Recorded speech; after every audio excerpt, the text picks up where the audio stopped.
Hello everyone, welcome to ProAV. Thank you very much for joining us. Thank you for taking time away from the sunshine, if you're in the UK anyway, to come and watch your live stream indoors, so thank you for that. I'm joined by Darren from Blackmagic. Hello. Thank you so much for taking the time down and the long drive down to come and see us. I really appreciate it. You are very welcome, and yes, I'm missing out on the sunshine to be here with you today. So exactly, yeah, I was thinking about us really, to come and sit inside a dark lit studio. Absolutely. But there is a very good reason that we are doing this. We've got a lot to talk about.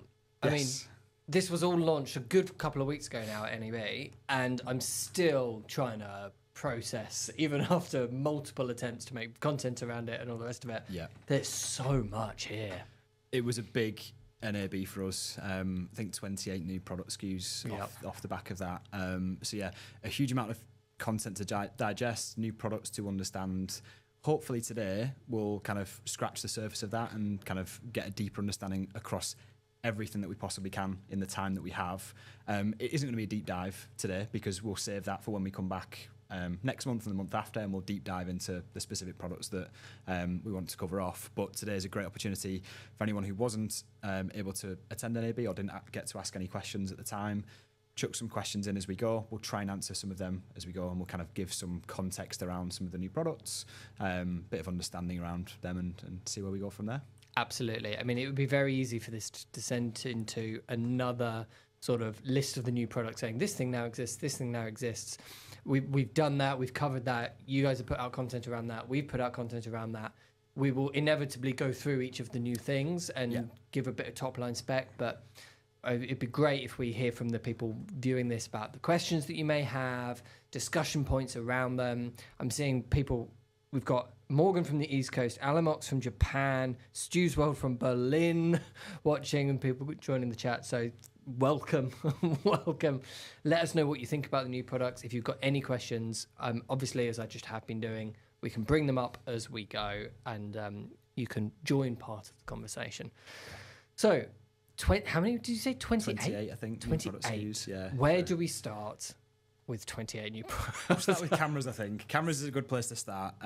It's something that was super exciting for lots of people this year. We had some great products announcements and software announcements as well around that. So you've already covered this off in one of your videos already. It was the update. It was 9.5 from Blackmagic cameras, which introduces the new autofocus features into the cinema camera 6K first and foremost. So this is a public beta on that camera. It's something we want to bring to other cameras where we can moving forward, but this is the first step into that. And your video on that was great and kind of demystifying some of that. But just kind of the top line features, a lot of customers will already be aware of the single point autofocus we had previously in the cameras, and we'll use a lot of that already. But the new features introduce continuous autofocus, so you can pinpoint a specific thing and it will track that through the frame. We've got object tracking as a part of that as well, and face recognition now as well. So it's a great new feature. Again, it's a free update to the cameras, which I mean, we'll always try and push those in. I imagine this is something that you've been hearing for the last 10 years about Magic again and again and again about autofocus. You've always been certainly way more on the cinematic side for your cameras, but even now on the cinema side, autofocus is becoming more and more widely accepted and used. And you know, I'm not going to sit there and say that this autofocus is absolutely good enough to be used in every single situation off the bat. But the move towards it from you guys is very, very, very welcome, and I imagine will be something that will be updated very regularly and developed upon more and more and more. Yeah, as you say, it's the first iteration, and again, lots of people have been asking for it. Again, previously you might say we're coming from the cinema world where autofocus isn't needed because you'd have a focus puller, or it's not how it necessarily work in a cinema environment.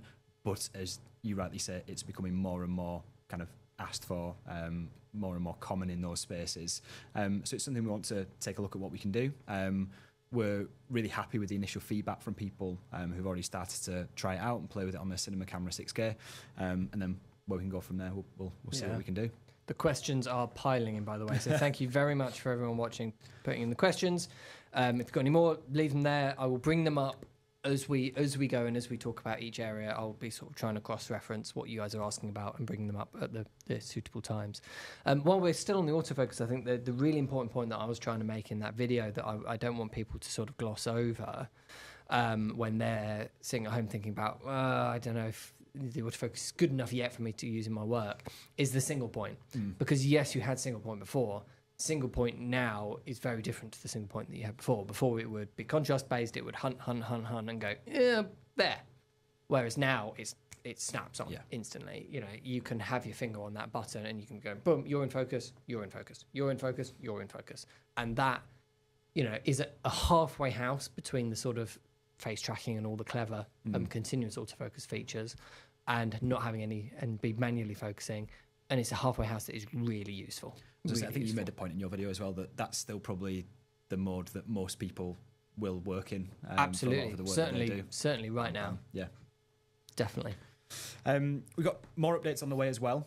So we did also announce that 9.6 will be coming in the coming weeks.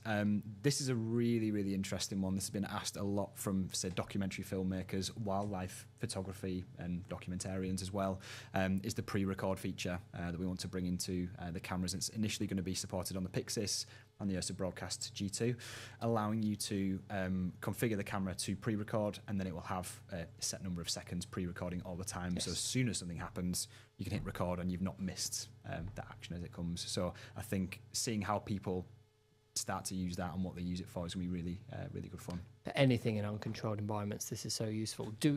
Do we know yet whether it or not it has support for the slow motion modes in it? Not aware at this point in time. Yeah. It's something I don't think we were showing that when we were at NAB. Yeah. I don't think we've tested it necessarily yet. But it's something we can dig into. Maybe when we come back for the next live stream, that's the big outstanding question on that. And then another software update before we get into the product side of things. 9.7, which will come after that, will add support for the Pyxis monitor to work with the Micro Studio Camera G2. So again, lots of people using the Micro Studio Camera 4K G2. It's a very popular camera. Probably the biggest point of feedback with that is you have to have a HDMI monitor attached to control the menus, and then you're using the buttons on the camera to actually jump between the menus. This update allowing the Pyxis monitor to be used with the camera menus on that makes it a much more usable and user-friendly even if you're just plugging it in and out, you sort of treat it as a little handheld USB control panel. Plug it into that camera, you can see the image, you can change the settings, take it out, plug it into that camera, you can see, it's going to be so useful. I mean, we've had a number of customers as well interested about putting the Micro Studio Camera on a crane or a jib as well, and having the monitor down near them so they can control the settings on a longer cable. It's such a light, small camera to do that with. Definitely a way to get it cheaper. So a couple of questions have come in on some of the software updates. Morgan is asking which lenses work best with the autofocus beta, Panasonic lenses or Sigma lenses? Is it brand specific? We've tested both a little bit, and I think we settled on using the Panasonic lens for our video. Some of the Sigma lenses worked really well. Some of them were a little bit slower. I think it's going to be quite lens specific. I think it's also going to be changing all the time as the camera firmware gets updated. Definitely, yeah. You'll see performance changes as we progress through the beta and out of beta into something kind of obviously more stable as well. Yeah, I mean, have you done it or seen any of those? Not me personally. Certain that the camera engineers have worked with a number of different lenses. They've not come out specifically and said this lens works better than this one. And again, with it being in the kind of beta stage right now as well. Yeah. We'll see more of that as it comes out. Yeah, as it gets more powerful, we'll make some content around sort of which lenses, how they perform. Because there's some great ones to choose from. Panasonic have got some great all-purpose zooms. They've got that lineup of fast f1.8 primes, which are really good and affordable for what they are. Sigma have got the I series, which fit a very similar sort of category. And of course, all the bigger, fancier zooms that they've got, the f2.8 ones, 24 to 105, that kind of stuff. There's some great lenses to choose from for autofocus on the Pyxis. Yeah. And Luke is asking, will autofocus come to the Pocket 6K Pro with the EF mount? Which, of course, is one of the big topics. Yeah, big question point. TBC on which cameras we can bring that to at the moment. We've not publicly announce which cameras that will come to. The focus is on the cinema camera 6K right now for this beta, and then where we can then take it from there, we'll kind of confirm that and release more info in time. Grant had a line in his stream which he sort of said off the cuff about how he'd love to bring it to other, I think he said large format cameras, which was quite interesting. I assume he had in his mind the Pyxis 6K because that's the same sensor as the cinema camera 6K. I mean, who knows?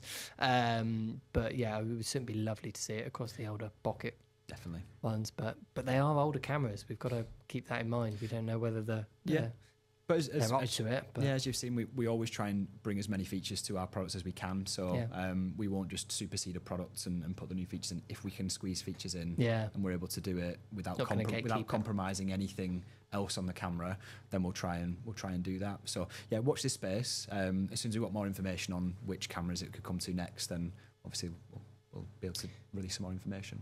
Fantastic. Okay, I think all the others are to do with the actual camera, so yeah, we jump into the next one. Let's move on. Something it's just kind of a bit of a footnote really on cameras is the Ursa Cine 17K. So this is now available. We announced at NAB as well that we'd also make this available as a body only option. So we realised that selling it as a complete package might not be suitable for all individuals who want a large body camera like this, and people have their own accessories that they already own and they want to use them. So we have made it available at the lower price of £18,000 versus 25,000 for the complete set there. But that's the Ursa 17K. The images coming off the 17K are absolutely out of this world. The content, if you haven't seen already, the content that's on the Blackmagic website in the gallery for the Ursa 17K, there's some stuff shot in Iceland and there's some stuff shot in Nevada, both equally. The cowboy stuff on the ranch is beautiful. I love that one. Absolutely stunning. So do check that out. We think it's going to be, this is the flagship camera for us. This is everything we could possibly put into a camera is in this camera. Absolutely. And I suppose that leads us nicely onto the Pyxis 12K as well. I think a lot of people are really excited about this. Maybe a bit of backstory of how we got to this point, I suppose. We've got the Pyxis 12K here. We had the Ursa 12K, Ursa Cine 12K. With that camera, unlike previous Blackmagic cameras where we were always saying, right, well, we want to have affordable cameras for individuals. We don't want to have that kind of barrier to entry being the cost. The Ursa Cine 12K was a little bit different for us because we said, no holds barred, let's make the best camera we can possibly make. And it had all of the features on it. You got the two monitors either side, you've got all of the extra connectivity.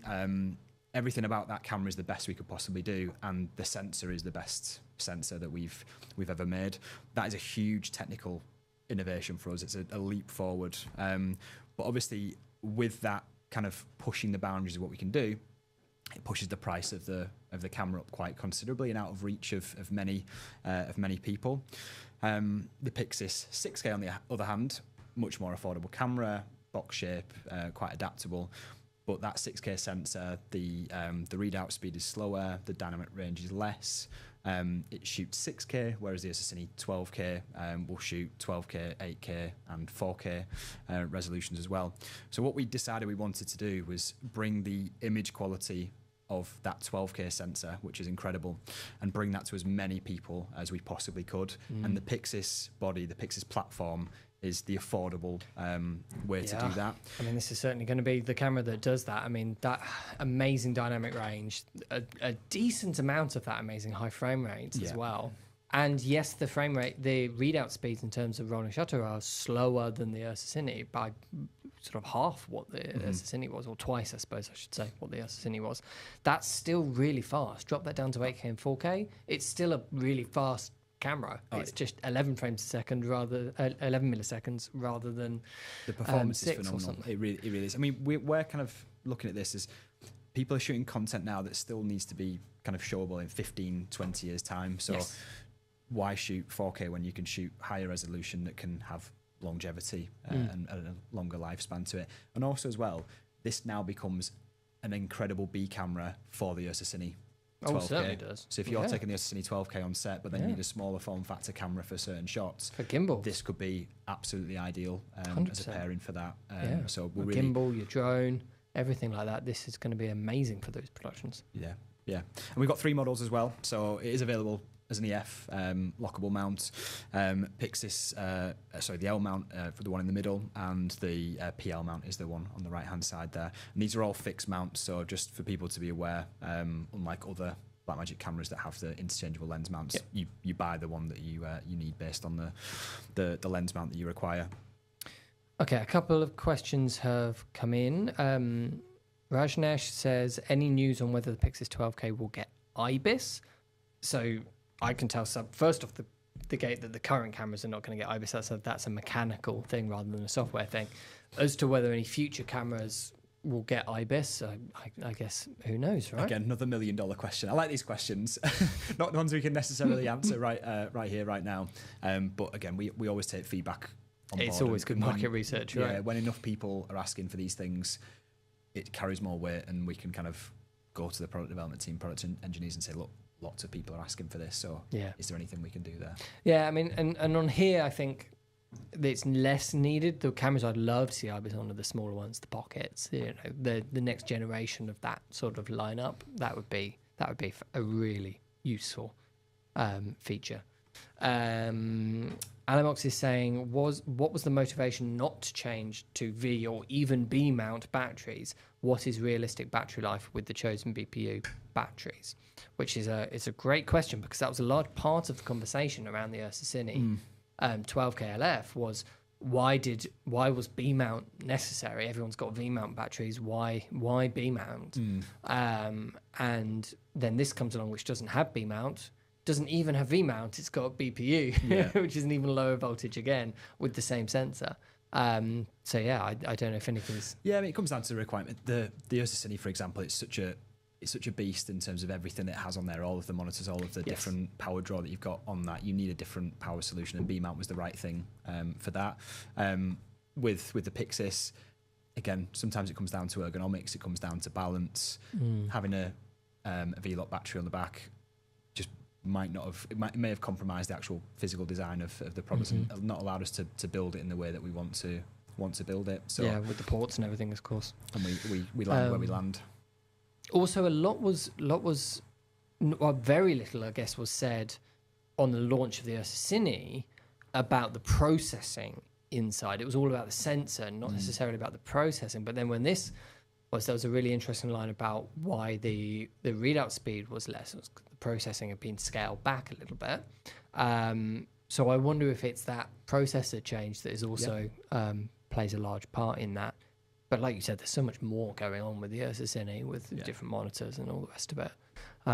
So that's a very feature-rich camera. Yeah, like I said, that's the camera. When we made the Ursa Cine 12K, it was a no holds barred. Let's make this the best camera we can possibly make, and it will be the price that it is when we get to the end of that journey. Absolutely. So it's a bit of a different one.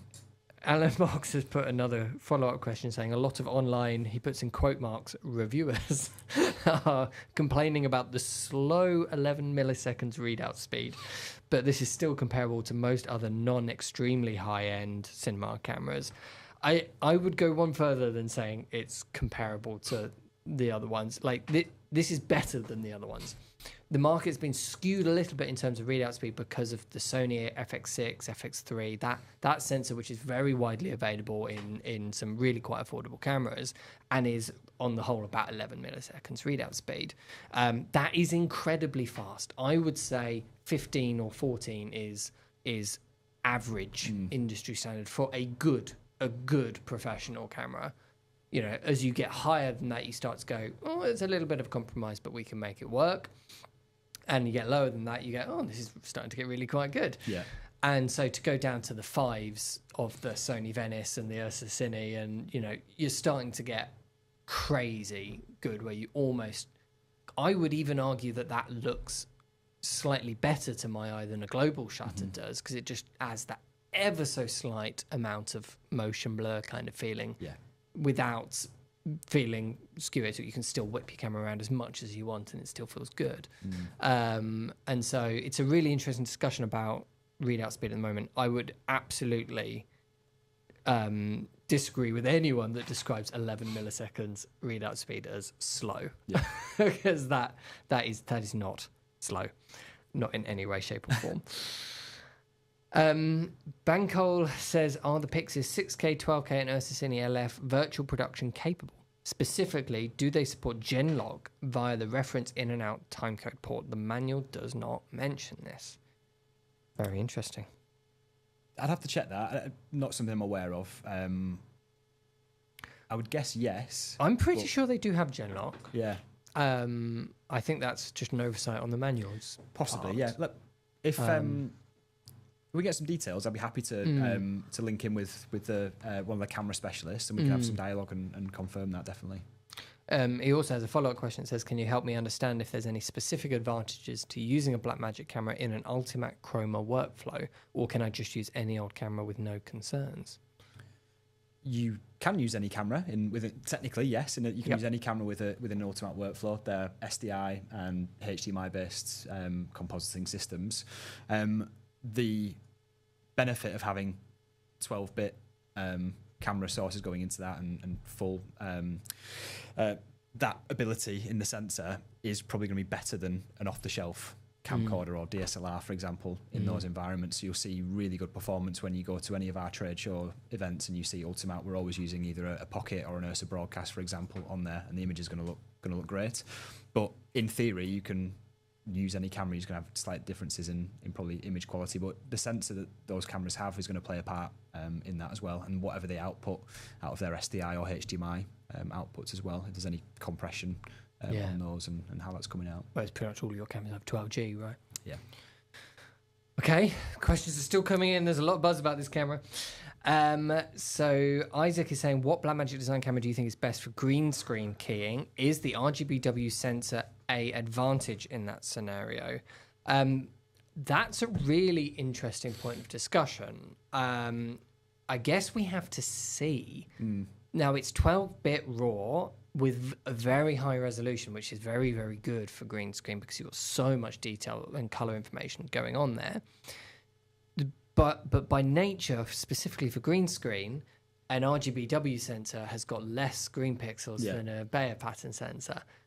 So which one has more, there's a couple of pros, but you lose and add a con versus the other way around. Which balance ends up as a final better result for specifically green chroma keying? We are seeing a lot more blue used in the industry. Lots of higher productions are going more towards blue at the moment for lots of minute little differences. But that's a really interesting discussion. I guess the only way to tell is by testing. Do some side-by-side tests, and I think to be fair, there's a couple of obviously questions here around green screen and compositing with the cameras. I think it's a topic we could probably come back and explore at a later time. Absolutely. Because if there's interest there. I think they do get drawn a lot towards virtual production thing. I mean, I guess you've got a lot of other products that fit into a virtual production world, and these are very high resolution, very high color information cameras on a good budget. So, I can absolutely see the appeal for that kind of work. Definitely. But you're right. Maybe it's a topic for because we deep dive into it today. And in fairness, I'm not the camera specialist at Blackmagic, so I don't want to go down that rabbit hole when we can get Mikkel back in a few weeks' time. And Mikkel can answer those deep questions there. Okay, let's quick fire through the others. Rejnes says on the Pyxis 12K, is there any plans to make the screen flip out so it can be used on gimbals? It's not in its current design, obviously, so that would have to be a completely revised hardware model of that. We do have the Pyxis monitor, absolutely, which was, I would argue, better for gimbals than a flip-out screen, and because you can position it wherever you want. The flip-out screen is still attach it to the handle. Yeah, the flip-out screen is still going to be attached in some way, so it's going to compromise potentially. And it's going to move as you move the camera, which for a gimbal, if it's attached to sort of your hand on the handle, that's much more comfortable, I think, as a gimbal operator. 100%. And obviously with that, the Pyxis monitor being such a low-cost add-on to the camera, it makes a lot of sense there for the menu control and everything you get with that. My advice would be look towards the Pyxis monitor, test the Pyxis monitor and see how that works. Family of Tech asks, does the PL version of the Pyxis 12K power broadcast lenses like Fujinon and Canon broadcast zoom lenses? No, it doesn't, right? Not as far as I'm aware, no. Certainly not on the Pyxis 12K, which doesn't have a lens port on it. But all those lenses would take their power from like a high-res connection. Yep. Adam says, I'd love to see a side handle with record start stop through Bluetooth. I hate having to shuffle my hands around in order to hit the record button. That's interesting. How does the new side handle attach to the camera? Is that over USB? That's USB. Yes. C? Yeah. So it's obviously rosette connection for the physical mounting on the side, but then it's a USB connection into the Pyxis. And then another USB-C daisy chains out to the top handle. So what then happens? Some images how of do that. you... We can come to that in a minute. I think got some images of it. It's a good point, actually. How do you attach the viewfinder or the... Because there's only one USB-C port on the camera. Let me check. I think we or is it going into the back USB? I think it's going into the back USB port, isn't it? We'll have a look. We've got some images of Rather than the viewfinder of the handle coming up, so we can get to that in a moment, I think. Cool. So yeah, but in answer to the question, which is obviously having a Bluetooth enabled remote, the answer there is no, because we're using our side grip as the USB connection into the camera. Yeah, and I guess they saying specifically Bluetooth. I guess I would tweak that a little bit and say you've got this new side handle that is very much sort of ENG, broadcasty kind of orientated. It would be great to see a more cinematic orientated one that attaches onto this lovely plate on the side. Well, the great thing, what you've got with this platform, with it being a box shape and having the kind of the standard rosette connection on the side, is you've seen the first accessory that we've got there with the side grip. There's potential there to see more. Absolutely. Okay, let's move on a little bit from the questions. Alamox has just put one more question about will we see a detached sensor head version to fully compete with Sony and DJI? You know, you could argue that the Pyxis 12K is already your version of that compared to the Ursa Cine 12K, which is a small second camera to go with it.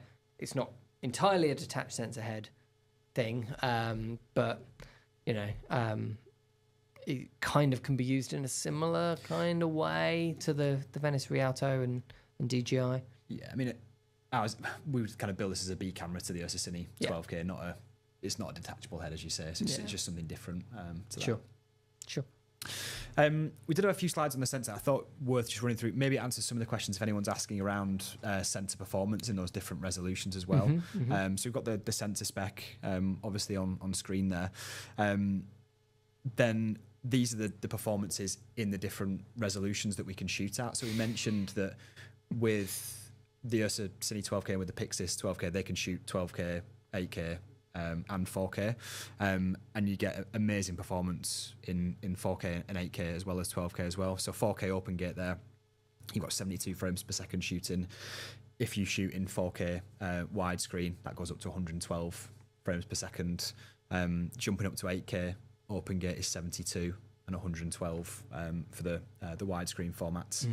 And then open gate in 12K on the Pyxis is going to be 40 frames per second and 50 in widescreen, 17:9 and 60 frames per second in 2:1 as well.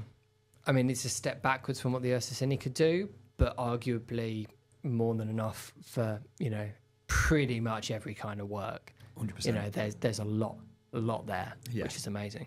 Yeah. We just mentioned this actually. We mentioned about Pyxis being used with side grips. So the design we've got here is Pyxis, the kind of how we're building this is Pyxis for use in broadcast. The idea is that we feel that there's a space for shooting cinematic content in a broadcast environment. It shouldn't be restricted to kind of the video look in the broadcast space as well. So we want to use Pyxis as that platform to be able to bring cinematic content into the broadcast world. So we've got two new accessories here. This possibly answers the question as well, because you've got the question that was asked earlier. We've got the side grip goes into the top handle. Yes. And then the top handle's connected into the body, so that does answer the question. Yes, and I think the side grip chains together. It's connected on the back USB. But the commenter's point earlier about having to reach around here for the record button, it gives you one there on the back. Yep. Which so even without using all the other broadcasty bits of it, just adding that onto the side would give you a record button there. Absolutely, on the back. you can see it slightly better in that image there. You've got the record button on the back where your thumb is, as you said. So lots of benefits to having this as an add-on into the camera if you're working in those those kinds of environments, and you want to kind of sling the camera down and do some run and gun type shooting with that as well. Absolutely. Biscayro is asking what kind of power is required to get those frames a second. It's just the ordinary BPU batteries, right? Correct, yeah. I mean, BPU batteries don't really come in a range of voltage. They're all the same voltage because they're designed to use on only BPU cameras. Yeah. And so pretty much any BPU battery, official Sony ones, we used to sell ones from Kinefinity, from Switz, from IDX, and pretty much all of them. Hawkwood's got a very good one with 2 DTAP ports on it. There's loads of third-party options now for BPU batteries, all of which would be able to do all of those frame rates. I guess the bigger question is the cards, which is CF Express, but through our test, pretty much most of the fast CF Express cards should be able to do and you can, most of as those. a general rule of thumb, if we've certified them for the Assassini in those frame rates, I would imagine it should be the same on this as well. Yeah. But as soon as we release the camera, there'll be a full list of certified media, and the chances are it'll just be mirrored across from the other one as well. On the post-production side of things, another huge year for Resolve. So Resolve 20 saw a slew of new features. It's a free public beta now, so that's available. People can go and download it. If you already have a Resolve, have it running here. There we go. If you already have a Resolve license, you can simply download the new version of 20. Or if you've never used Resolve before, you can first try out the DaVinci Resolve non-studio license, the free version, which is really well featured anyway. Go and try out all the new features that we've got there. A few headlines. We've got IntelliScript, which is a way of editing quickly by uploading a script, and then that will compile the shots in the correct order based on that script. So it's a really, really clever way of analysing those clips and the speech within them. Cool. For the content you shoot, Cal, for example, if you script all the content but shoot it out of order, you can throw it in, load the script in, and it will put everything together for you on a timeline, which is going to save lots and lots of time. I know lots of people are really excited about the AI music editor, which will look for natural edit points based on... Since installing the beta, I think that is probably the one that we've used the most. Yeah, it's an unbelievable kind of feature to bring in. You can create loops with that. You can extend or shorten the music based upon the video length that you have. Vertical timelines as well. So for anyone who's editing content for social media, I know when I've edited things for social media, as soon as you go into the 9:16 aspect ratio, it's really small in the viewer, which is still workable, but you got to kind of look a bit closer at the screen. This shifts everything to the side, and you've got the vertical timeline kind of viewer there now as well, which is really good. Some new text formatting tools and loads of under the hood stuff to bring the software on leaps and bounds, and I think lots of people have already downloaded that already and started to work with that. Ben, who's behind the camera over here, I know he's super excited about some of the tools already in Resolve. So yeah, it's come on a hell of a long way.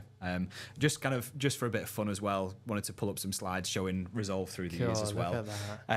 So this is Resolve 7s. This is pre Blackmagic design, and you can see how different the software was, and it's kind of just come on.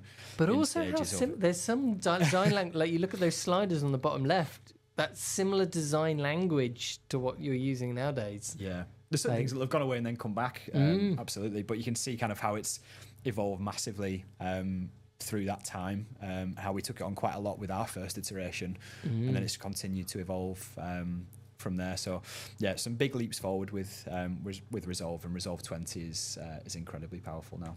Very cool. Just looking at those keyframe bits down the bottom right on that older panel, the new keyframe things has made that's the other thing I think that we've used the most. It makes such a difference. Being able to very clearly see all of your keyframes and work with them is such a big quality of life improvement. Definitely. Right.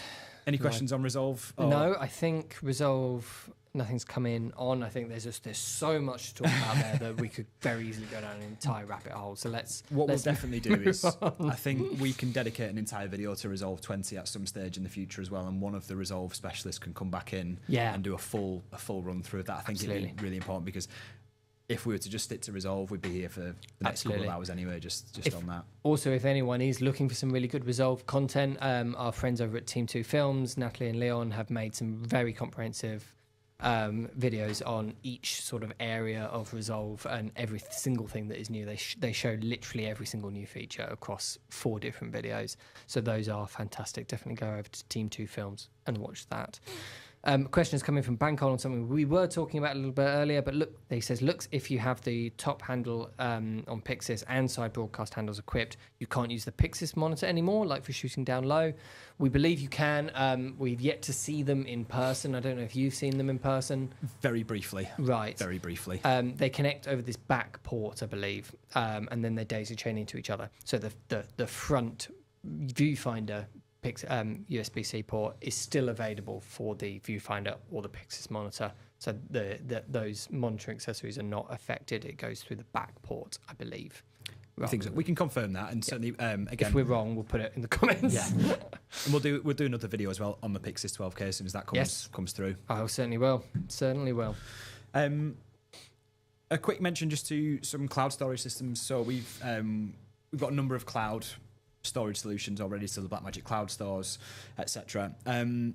What we thought would be really good to bring to market though is a way of being able to utilize low cost hard drives for local copies, confidence, backups, and those kind of things. So this is an 8-bay backup system for using low cost drives. It's got your Ethernet ports for connecting into the Blackmagic cloud ecosystem as well there. And just quickly copying footage across to multiple redundant hard drives, right? Absolutely, yeah. So something's a bit lower cost, maybe slightly slower drives where speed isn't the kind of necessity there. No, it's just I need more copies of it. Get everything off straight away. Yeah. So that's one of the other additions we've got. Then jumping across into live production, I know this is something you're really keen to get into. This is something I've been itching to get to, which is this lovely sleek little panel that's in front of you there. I would say this is probably definitely my favourite product that we announced this year. Let's not beat around with it. It's my favourite product that we announced at NAB this year. You mentioned very briefly earlier that this is not your comfort zone. This is not your main area of Blackmagic. This is, right? This is live production. This is your world. Live production is my background, so this is where I live. But aside from that, the power of this product and how feature rich this is unbelievable. It's exciting. Even compared to some of the kind of higher end broadcast switches that we make, the feature richness of this is out of this world. It feels like a mini version of those rather than a beefed up version of the small one, if that makes sense. Yeah. Even though it's a G2 of the ATEM Mini Extreme, this is absolutely a powerhouse of a product in terms of what it's able to do. I mean, kind of top line things that we've added to this. So we've taken the tactile buttons from the television studio on the advanced panels, so the more robust buttons that we have on that. So I'll show it off. Yeah, I mean, if you grab the new one, I'll grab the old one, for example. So I've got an old one here. So this is what the old one looked like with the softer touch buttons. Those a lot more buttons as well. And as someone who doesn't come from this kind of live production world, I come from more this cinema world. Like that mass of buttons on the old one, intimidating. I found it so intimidating. Yeah. This just seems much more approachable to me. It absolutely is. And again, the benefit of this, if I just grab that off you a second, again, you've got the robust buttons there. These feel really nice. Your fingers sit in the recesses in this, so you feel your fingers in the buttons. Great selection bus there. You've got the fader there to use as a physical T-bar, but you've still got the cut and auto buttons on this switcher. You've got these controls effectively been lifted off of our ATEM television studio setup. So with the ATEM television studio, you had all of these, and then you had the LCDs above them. That adds to the cost by adding those LCDs on there. So one of the things that we've done is we've added in a HDMI output to this that basically contains the information from all of those LCDs. So when you want to do your audio mixing on the ATEM, you can do that. These pots and dials correspond to what's directly above them in the bottom rail there. So that's a dynamic menu. So as I change what I want to control from the switcher and jump between them, the HDMI output will dynamically change with that. So I can do camera control on this. I can do my audio control. I can even do my DVE setup, my transition control, my super source configuration can all be done directly on the panel without having to dive into the software or to attach a larger advanced panel to this, for example. So that's fascinating. So when I saw this launched, I thought that row of dials at the top was very much for audio. That was the sort of new audio control bit, and it is that, but can also be customizable. Yeah, it's completely dynamic. So again, whatever menu I'm choosing to control, those dials and pots then start to control them. It's really clever actually, by taking away the LCDs, which add to the cost, but adding a HDMI output that dynamically changes based on what you're doing. Yeah, it's a really nice way to do it. And add into that the fact that we still have 8 HDMI connections, so you can get 8 sources into that. This now has 3 HDMI outputs, so you've got the ability to output, say, a multi-view on one, program on the other, and then this audio/menu interface on the third one, for example. So it's really flexible. But we've added in XLR inputs as well, so you can bring in professional XLR connections from mixing desks or microphones, for example. We've even got MADI audio on there as well, so if you've got extensive audio coming from another audio desk, digital audio, we can bring that in via MADI. And then we've got 2 USB connections, so this will record ISO footage, so you can record to an off-board USB drive, for example, or use the USB output as a webcam and go out to your streaming services. And then it even has Thunderbolt, which again is really interesting because this will be able to send video via Thunderbolt and receive video via Thunderbolt simultaneously. Yes. That's another thing I missed in the launch. Yeah, so if you have a graphics package, for example, or a graphics software generating your key and fill graphics dynamically, that can come in via the Thunderbolt input and bring that into the production. Very cool. Or alternatively, we've added replay features into Resolve quite recently. This can receive key and fill replay from DaVinci Resolve. So this becomes your I/O device for Resolve. So you don't need an Ultra Studio, for example. This is the equivalent of the Ultra Studio and can receive the key and fill. So really powerful. And then to add that, another one that Ben was excited about was the CF Express slot as well. So we can just name dropping Ben into this throughout as we go. Nobody can see this, but he's doing this behind the camera. So yeah, we've got the CF Express slot. So if you aren't using a USB drive, you can use a CF Express card as well and record ISOs to the CF Express, which just contain when you have an ATEM Mini Extreme with 8 inputs and 3 monitors now all rigged up on a desk in full production mode, it can become a bit of a cable jungle.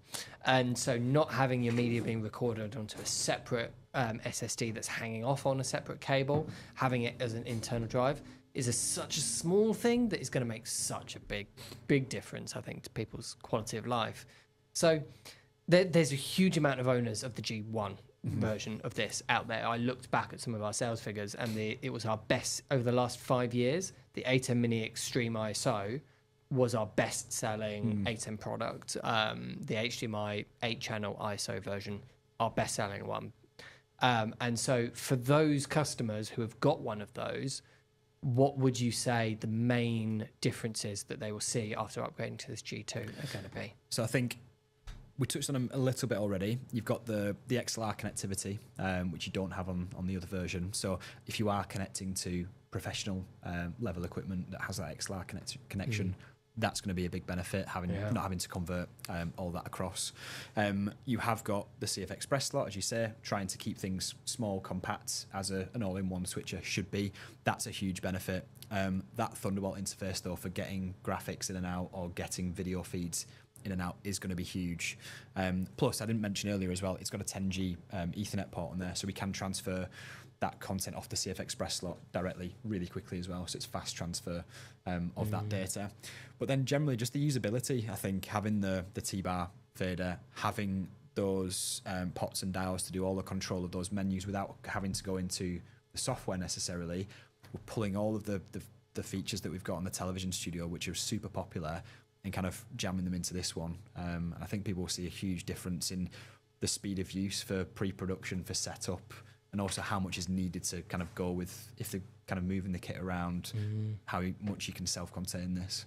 I think there's a lot going on here. I can see this being a really popular upgrade from those previous ATEM Minis. I think so, and certainly for people who are perhaps on the 4-input ATEM Minis, maybe reaching kind of the limits of what they can do with that, this is now a no-brainer to take the leap up to this with all of those added features in there. I think they'll see a huge kind of leap in performance when they take that step.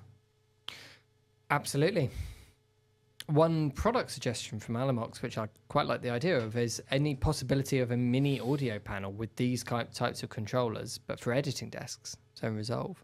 That would be a really interesting, like I guess like the Resolve grading panels, but with these more kind of audio dials. So, I suppose what we've got at the moment is the Fairlight desktop console in that space, which is, I suppose, a bit more professional in this because you've got fader banks for individual channels, etc.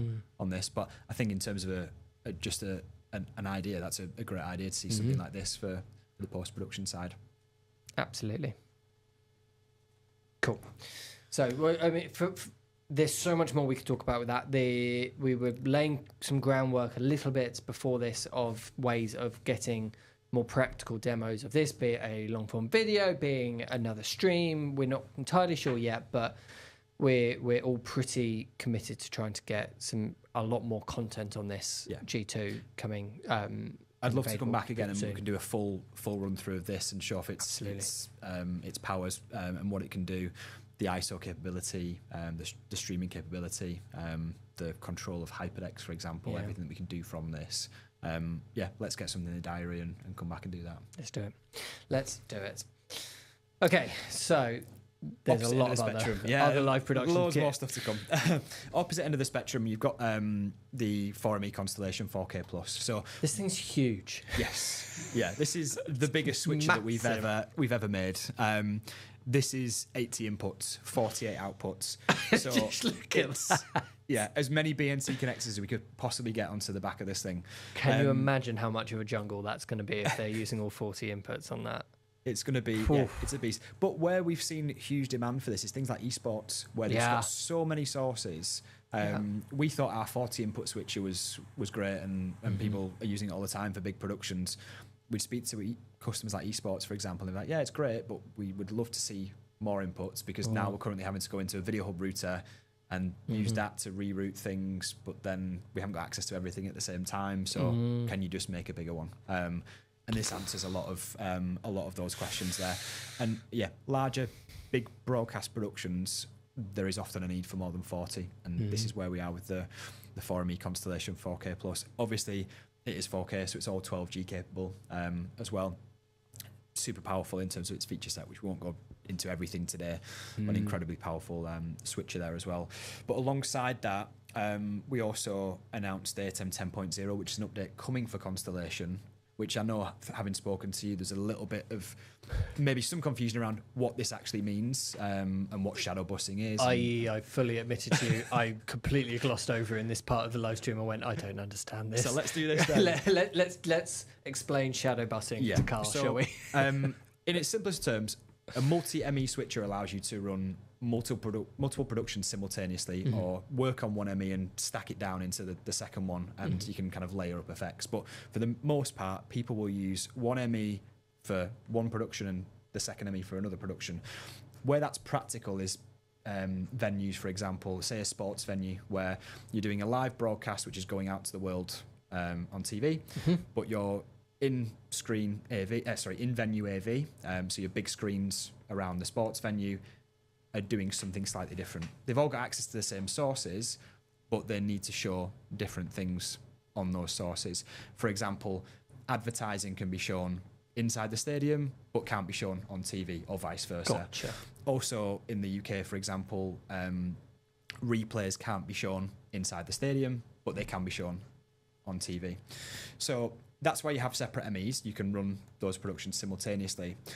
What shadow busing does is it allows you to mirror what's happening on one ME to the second ME. So when I cut on ME1, the second ME will just follow what I'm doing. So that's really useful. Right. But if I cut to the advertising that I'm allowed to show in venue but not on broadcast, then matching that and shadowing that isn't useful to me. So this is where we also introduced source replacement. Now what that means is if there's one specific source that we can't show on that ME, we can choose to replace it with... If I cut to my replay thing. If I cut to replay, give me wide shot of the venue. Gotcha. So it replaces that one. Even though it's shadowing everything else on that one particular source, it will replace it for whatever you choose it to be. So it's a really useful tool to have if you're working in those kind of environments where you are delivering to two separate locations with different requirements, but for the most part you want to show the same content on there. Okay, I think that worked. I think I got it. Good. So what? which ATEMs was that on? 2 ME and 4 ME based, which is anything with more than one ME basically. Gotcha. You can shadow those buses. Cool. The next little toy you've got close to you now is the ATEM micro camera panel. So this is something that was actually hugely requested. So lots of customers were using our ATEM camera control panel, but if you've seen that before, it's basically 4 of these built into one desk. And a lot of the feedback was, that's great, but actually we just want a single RCP to be able to control our cameras. We don't need 4, or we haven't got the real estate in our venue to have 4 of these in there. Can you make a single RCP version? And this is kind of where that's born from, really. It's a really great little product. It's USB or Bluetooth connected to your laptop that's running the ATEM software, so it's effectively an interface for that. You've got nice chunky buttons on the side, as you can see. So I mean, these are the buttons from the same buttons as off the ATEM, so they feel really nice. You can really quickly select which camera you want to control. They will display program and preview tally on those buttons as well, so it means you're not going to accidentally start shading the camera that's on air, because you can really clearly see which one is on air at the time. But it gives you all the same controls as the larger model. So you've got your RGB correction, you've got your iris pedestal control through the joystick as well. So you compare this with any ATEM Mini product if you are doing any of the camera control stuff through ATEM World. Correct. So this is going to if you're working with Blackmagic cameras, you connect this to the computer that's running the ATEM software, and this effectively runs the GUI, but in a hardware based form there. Fantastic. Yeah. Battery powered as well. I didn't mention it was powered by battery. So yeah, nice for kind of portable setups where you can just charge it up, take it along, get started straight away. Very cool. And then next we have 2 versions of this. So we've got the HyperDeck Shuttle 4K Pro, and we've got the HyperDeck Shuttle 4K Pro 2 terabytes. Again, people might be familiar with the older HyperDeck Shuttle HD, which is basically looks very similar to this block of the unit just here. Didn't have an LCD display on there, but with this, you've got the jog shuttle controls of a HyperDeck with a built-in LCD for confidence monitoring as well. So it's a really super clear, bright display, so you can see the clips that you're playing back or recording as you're working. So who do you think is going to be more inclined to go for that hyperdeck rather than the normal small rack-mounted hyperdecks? Where do you think the use case is for each? I personally see this myself. I see this being used alongside something like an ATEM over here, where perhaps you've got a single-person operator or a small crew of operators, where someone can physically be dedicated to driving this particular unit. As I mentioned, it's got super bright, literally stacked up together like that. So you've got super bright display there, and even one person could kind of go across all 3 of those units if they need to.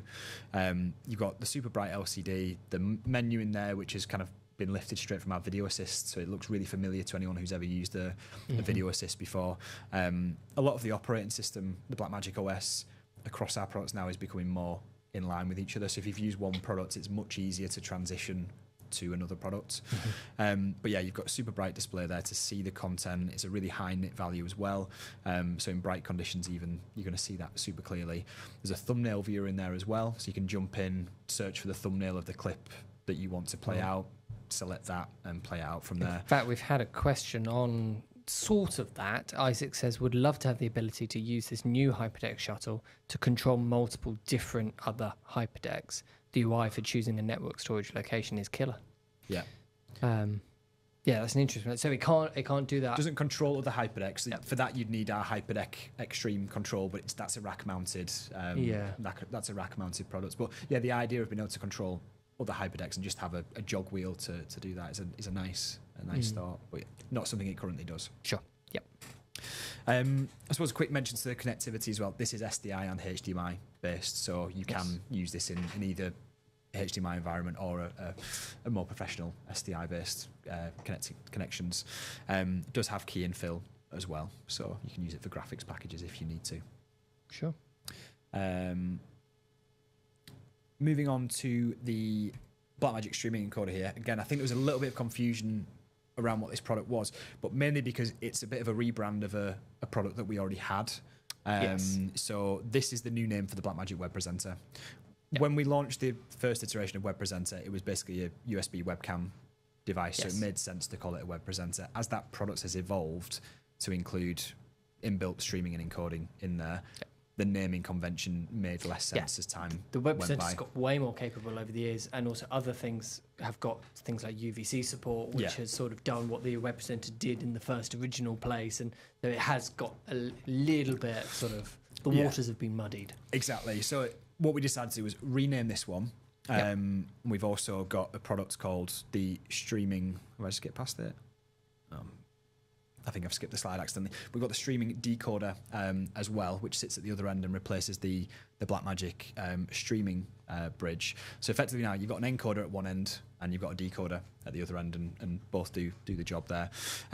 These are ideal for something I'll show in a few slides' time, which is the encoding and decoding for cloud-based routing and switching as well, which becomes quite interesting. It feels like we're on sort of the cusp of a new sort of generation of cloud stuff coming to ATEM, and these very much feel like the sort of essential workhorse tools in order to enable a lot of all of that stuff. Absolute stepping stones towards that, and you'll see when we get to those slides in a minute where they become really important for that part. But yeah, just kind of for clarity for everyone, the Web Presenter has become the encoder, and the streaming bridge has become the streaming encoder. There.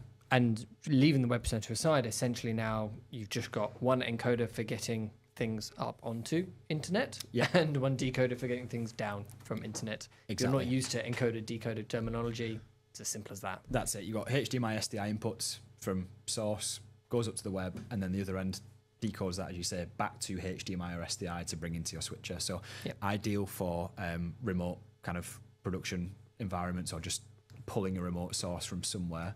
So we see lots of productions that want a remote contributor, for example. They'll just send them an encoder that's pre-configured and a decoder that's pre-configured at the base, and then they can receive that streaming.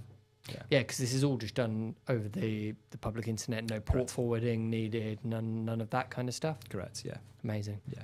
And do we know what kind of protocol it's using? Is it so with the SRT? The streaming encoder does support SRT for that. When we get onto the Blackmagic Cloud stuff, that's possibly slightly different how that's working. But certainly as an encoder and decoder device, they do support SRT. They can do on SRT that as well. stuff. Yeah, RTMP and SRT. So leaving aside all the other things we're about to talk about, you could just use them as an SRT caller and listener device, pointing one towards the other. Okay, cool. Moving on, before we get to the cloud-based stuff, there was some questions have come in on that. Morgan says, are we able to set SRT latency on these encoders and decoders? I don't believe there's a latency setting on there. I don't think so. And here to record. Hello, John. I know John well. There we go. Says, question for the new ATEM ISO G2. It has remote sources. Are these remote feeds from things like the streaming encoder and BMD cameras? Yes, they will be. Yeah, cool. That's exactly what that means. So, jumping in then. We've got a few products here, so I'll skip through these relatively quickly. But there is a new Video Hub Mini family. Now, I think these are really interesting.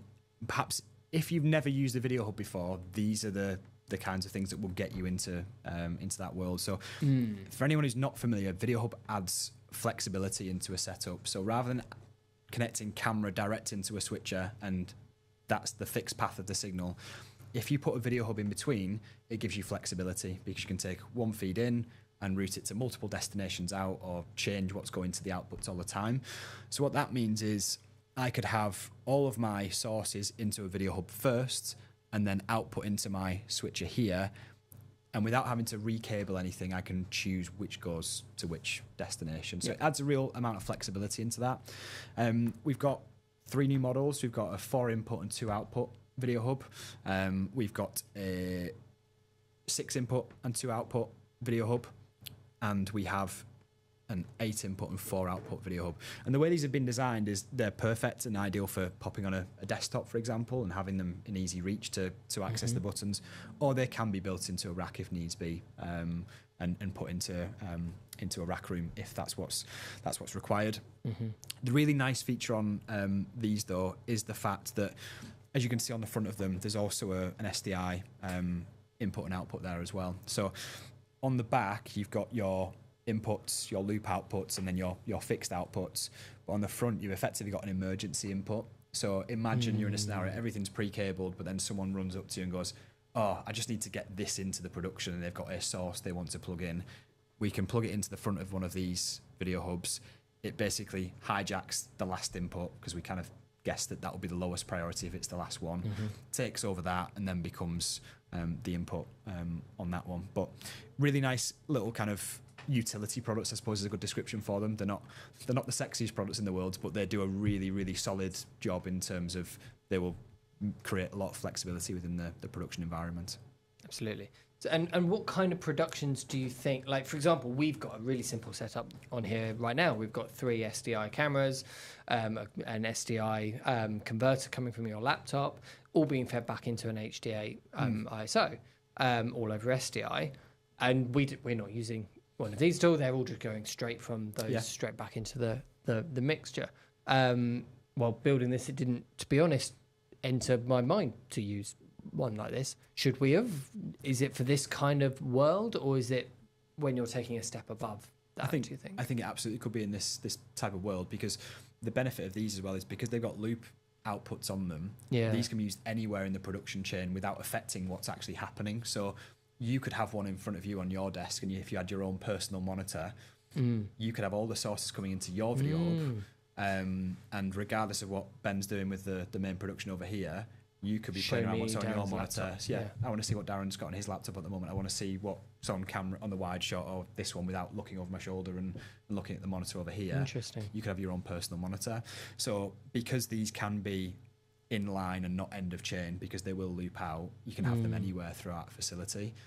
So I think smaller setups like this, I think corporate environments, I could see this even in, say, a showroom like your own. If each salesperson had one of these on their desk to control a specific monitor or a set of monitors, they can choose what source they're sending up to that, and that extends beyond this industry. It goes into every industry where you've got a showroom of any products. So there's loads of different scenarios where you might want to use one of those. Interesting. Very interesting. So if we jump... oh, there's my streaming decoder slides. I think I'd slipped the video hub ones in between. They've got disconnected. They got disconnected somehow.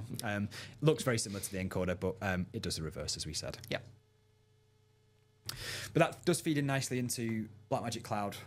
So we had some really cool updates at NAB this year. A lot of them based around live production and possible cloud-based live production as well.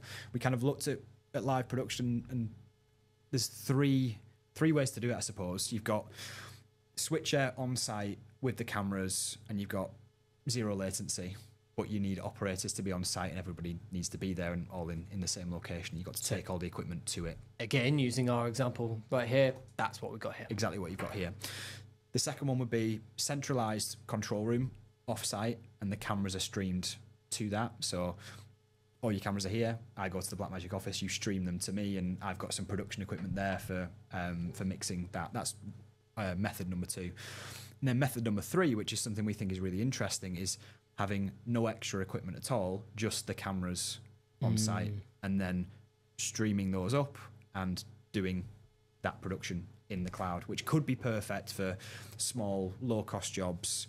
Try and reduce your overheads, trying to be more sustainable and not shipping kit, people here, there, and everywhere. Just trying to reduce all that down. So there's lots of practical reasons for wanting to run switching in the cloud. So what we were showing at NAB was a beta of stream routing and cloud-based ATEM constellation. So we'll touch on the stream router first. Effectively what it is, it's a way of building your own virtual router in the Blackmagic cloud platform. So you can add as many destinations and sources into your virtual router as you want to do. So this is more for, in your 3 examples, that middle example of either bringing in remote guests or remote sources into a normally done production or having a central control hub and multiple remote, just running it off of the remote yes ones. and no, and we'll come to that in a minute. So in an environment where, for example, so if we go on to the next slide, you can see we can just add sources and destinations into this. And what we're doing here is we're choosing either stream, we're using stream encoders as the sources and potentially stream decoders as the destination there. And we can add those in. And then build and populate our router from there. We can also add in Blackmagic cameras that have streaming capabilities, and within the Blackmagic camera, Blackmagic Cloud will appear, and you'll be able to stream directly to the Blackmagic Cloud. Then,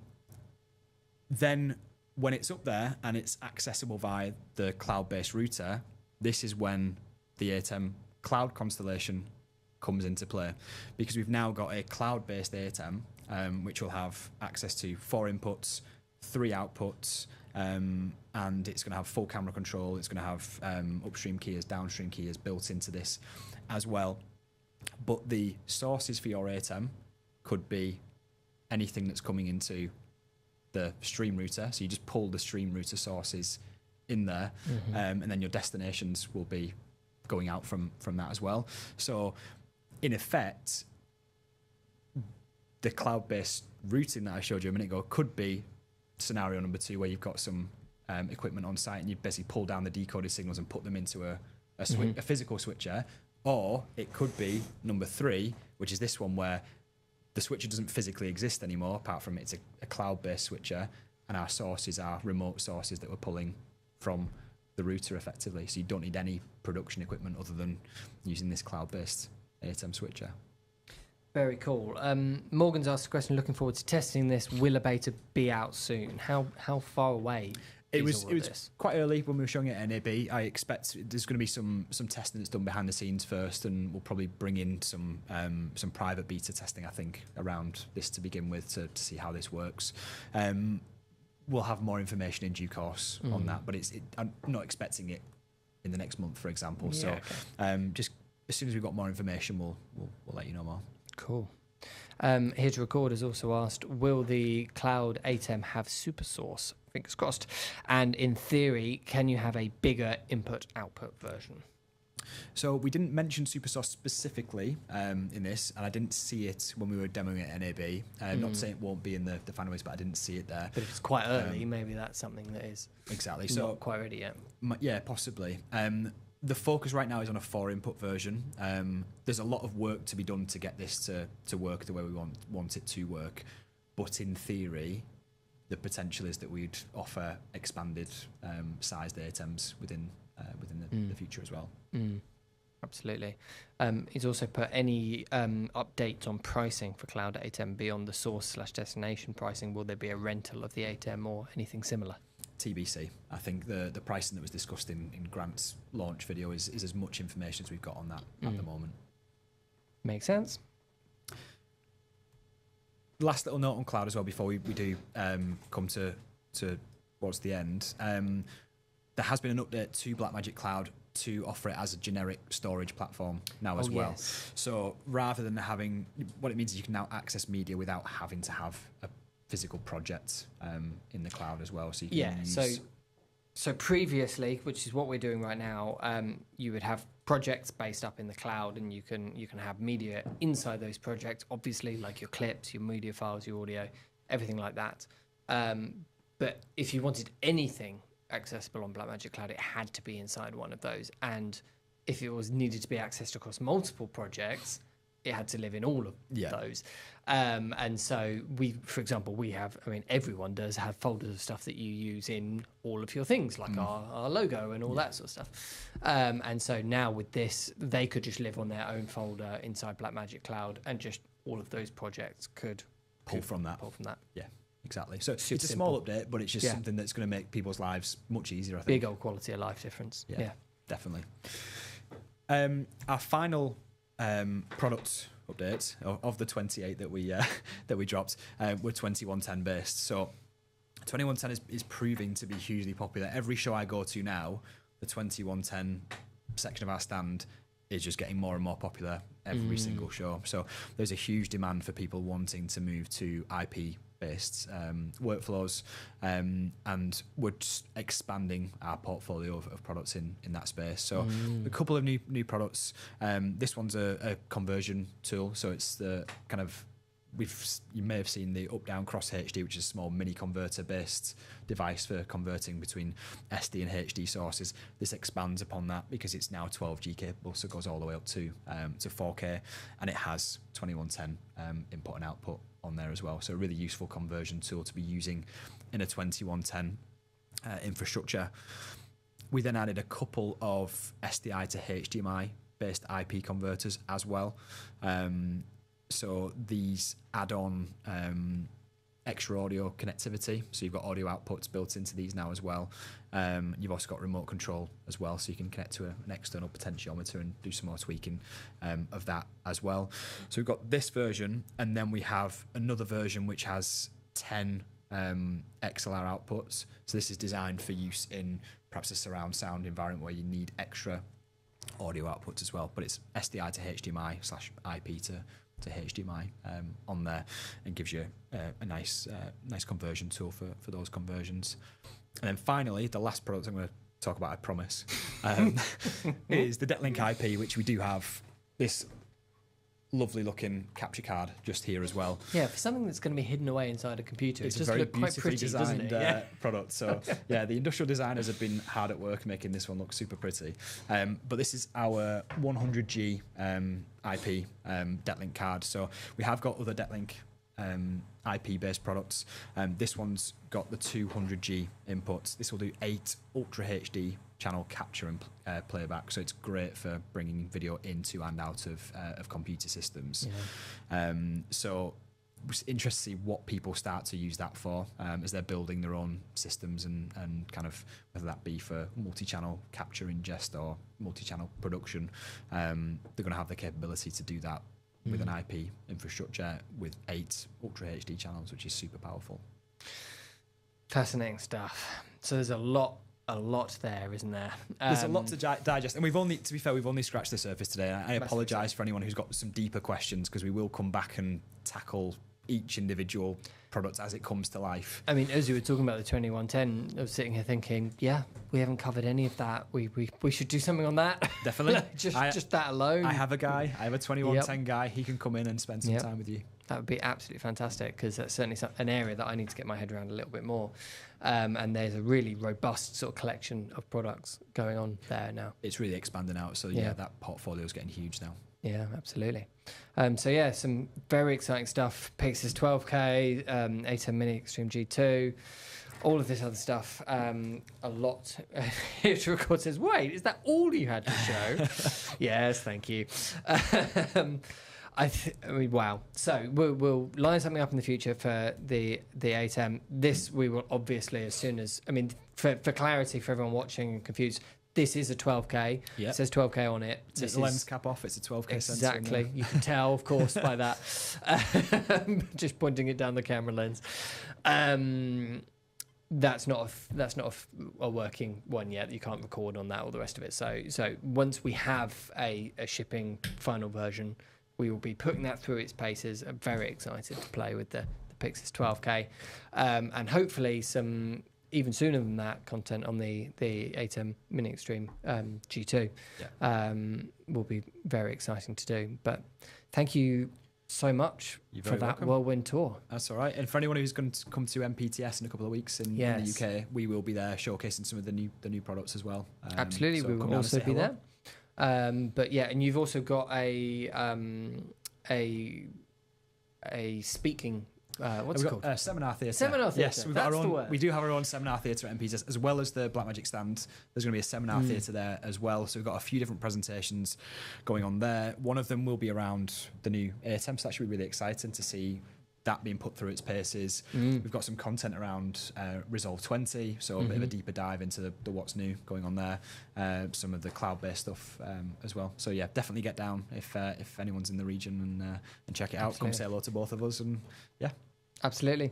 Fantastic. Thank you, everyone, for watching. Some great comments coming in. Morgan says, thank you for providing these live streams. They're very informative. And Isaac says, best part of post-NAB is knowing that this stream is coming. So thank you very much, guys. That's very, very generous of you. But yeah, thank you, everyone, for taking your time to watch this. If you've got any more questions and you're watching this after the fact, post-recorded, let us know down below and we'll keep an eye on there and pass any questions along. Please do. But most of all, thank you so much for taking the time, Darren. Really appreciate it. I appreciate it. Thank you. Pleasure as always. Thanks. Bye.